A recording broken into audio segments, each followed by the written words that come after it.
Isfahan is half the world. This saying was coined in the 16th century when Isfahan was at the peak of its glory during the reign of Safavid king Shah Abbas. Shah Abbas made Isfahan his capital in 1598 and set out to make it a great and beautiful city. And during his rule, Isfahan produced some of the most inspiring architecture seen anywhere in the Islamic world. Isfahan's history, however, extends much farther back, perhaps even 2,000 years. Its origins are shrouded in mystery, but it seems that from the very start, the town that arose in this oasis has been a crossroads, an assembly point and a political center due to its relatively central position in the Iranian state.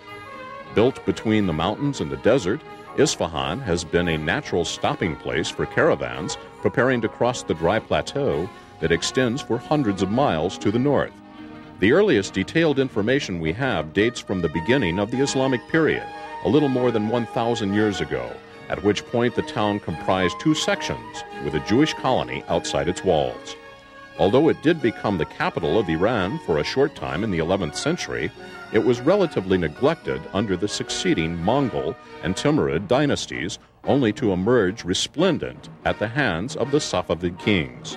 Shah Abbas's decision to transfer the capital of Iran to Isfahan was militarily strategic. Its location was safer than that of the previous capitals, which were too close to the Ottoman Empire, threatening Iran from the north. By the early 1600s, Shah Abbas had Isfahan rebuilt according to a precise plan, incorporating large avenues, magnificent gardens, and royal buildings.